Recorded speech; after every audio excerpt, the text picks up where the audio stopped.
ahead and put up this this next piece we can take a look at. We have this internal polling memo from the GOP, and I think it's important. Like, internal polls are not magical. They are also just pollsters who are fallible, but they showed quite a bit of interesting numbers for the Republican Party.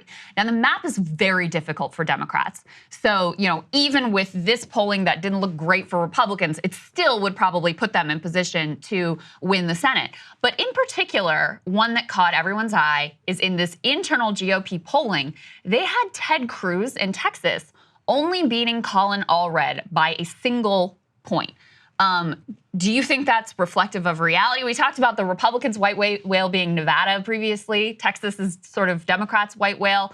On the other hand, Ted Cruz narrowly beat Beto O'Rourke in the past by like 1.6 percentage points. So do you think that Democrats have any shot in the state of Texas here? Yeah, absolutely have a shot. I mean, they're Really? underdogs, but I think I'd give them a 1 in 4 shot. And Wow. I think that's very high, actually. Yeah. I've seen crazier things happen than 1 in 4. Yeah, I mean, if we have anything close to the polling miss we had in Maine in 2020, where Collins is supposed to win by the skin of her teeth or lose narrowly, and she ended up winning in a landslide, like 10 points.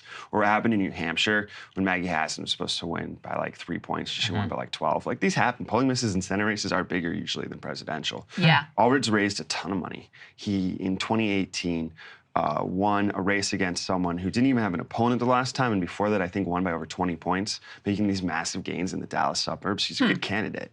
And so he has a shot here. The question is both how well does he perform, because he's likely to outperform Harris, but also how much is Texas going to continue if it continues to shift towards Dems? In some of these cycles, we've seen big leaps, 2016, 2020. If that happens again, we could have a scenario where Harris narrowly loses the state by like 2-3 points, and Allred just has to do a little bit better, and then he can win. Huh. That's fascinating. What would drive that shift? Because we know Texas is one state that experienced a lot of net in-migration post-COVID. I mean, is that part of what could be going on there? Is you got some libs from California who've moved into the state and are shifting it, in their political direction a bit? That's a big part of it. And they're not just from California. Some of them are from New York. Some of them are from Denver, because that city is getting more expensive. And it also isn't just that they're from the liberal areas. It's the people who maybe they have a college degree, so they're a little bit more likely to be a Democrat to begin with. And they're going for the type of jobs that are in Texas. So you could be even from red rural areas, but the people there aren't going to be the most conservative who are moving there. Yeah, that's such an important point, especially with the suburbanization. And it's one of the fastest growing states, fastest growing areas in the entire country. Big suburbs, too. Yeah, massive, literally everywhere. It really is a crazy place. Let's put the next one up on the screen, the 2024 Senate forecast here. You have it at Republicans 62.5, Democrats 37% chance. If you combine that with some of those internal polls that we saw, actually here's another interesting thing from those internal polls. Every single GOP candidate but one is underperforming Trump. Every state. Yeah, Larry Hogan in Maryland is the only one outperforming. Exactly. Yeah. Trump's not going to win Maryland, period. So if we look at all those places, especially in the key swing states, what explains that phenomenon? Dave McCormick is underperforming Trump. You have Kari Lake. I mean, that one's not as difficult, I guess, to figure out. But the rest of them, I mean, you have this theory that a lot of Republicans put forward. We just need a normal Republican. They're not doing so well, from what we can see right now. Yeah, I mean, they got a normal Republican in some of these races like McCormick, but that doesn't mean he has a history of winning. He's a first-time candidate. Impressive resume, but first-time candidate, and those guys historically underperform. They just went for less risky. You don't have, like, a Mastriano. Yeah, And McCormick's doing better. I actually think his numbers in the polling are pretty good, considering he's running against Bob Casey. Right. This is a guy who did like 15 points better in a lot of the rural districts than Clinton did 2 years earlier when he was running in 2018. And yeah, it was a blue wave, but like the gains he had were just massive. He competes everywhere in the state and wins voters over in a way that most politicians aren't, because they like to play it a little safer, go to the places where they're popular and swing. He goes everywhere. So as a result, Casey's one of the tougher Democrats to beat.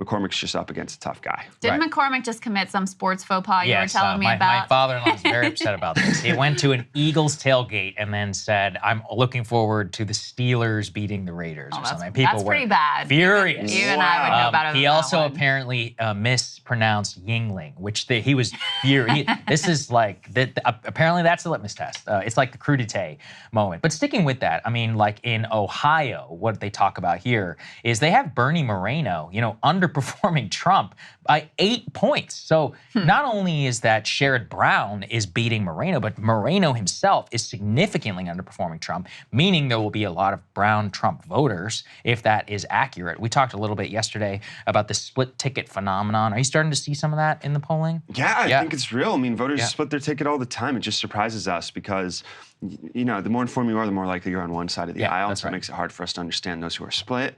But that is a lot of people. Not a lot of people, but it's enough people to make a difference in these races. Let's go ahead and put the map that from your outlet up on the screen of how the Senate races are shaping up. As I mentioned before, Democrats have a really tough landscape because they have to defend in Ohio, where they seem like they might be able to pull that off.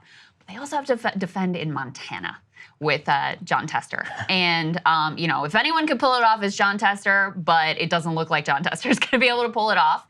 And you had Joe Manchin retiring in West Virginia. He was the only Democrat who could even, you know, really potentially win that state. So that one's just basically gone. Jim Justice is very likely to be the next senator from the state of West Virginia. So that means they've got to pick off Texas or Florida, which I think seems like more of a reach than Texas, or this Nebraska independent situation, and hope for the best there.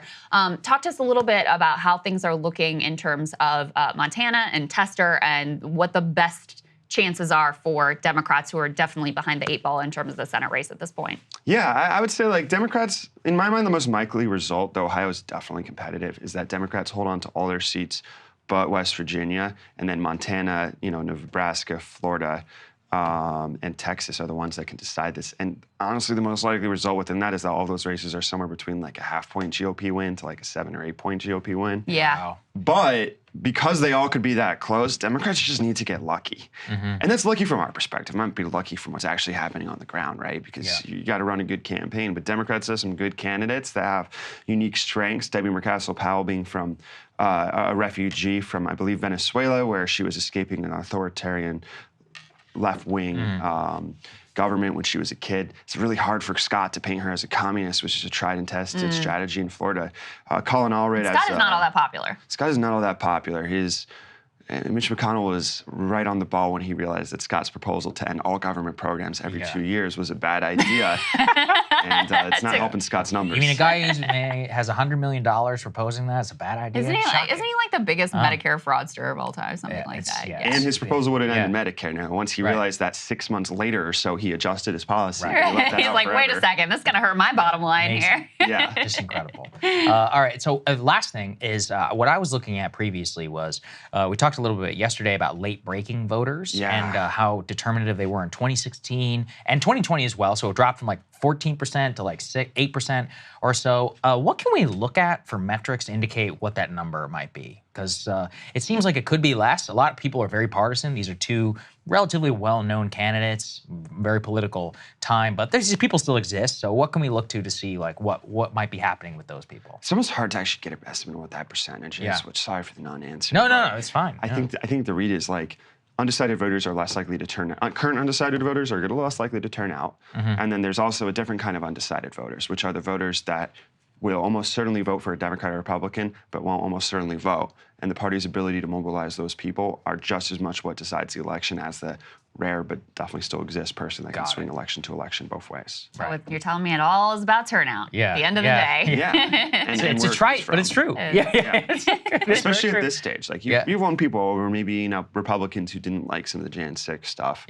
Maybe they moved over Democrats who are more socially conservative.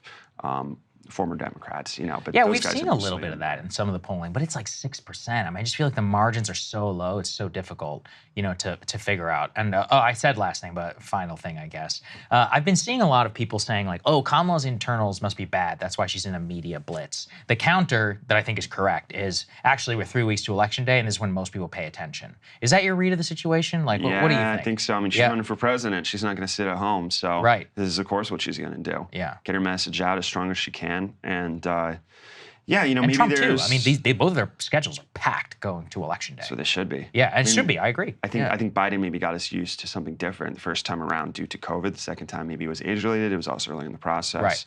But normally these campaigns are hot and heavy. Yeah. And we're just back to the hot and heavy campaign. Good. There you go. I like it. Logan, always great to see you. Great to get your insights. Thank you, my friend. Good to see you, man. Thank you. See you guys too. Thanks. Hey, if you like that video, hit the like button or leave a comment below. It really helps get the show to more people. And if you'd like to get the full show ad-free and in your inbox every morning, you can sign up at breakingpoints.com. That's right. Get the full show. Help support the future of independent media at breakingpoints.com.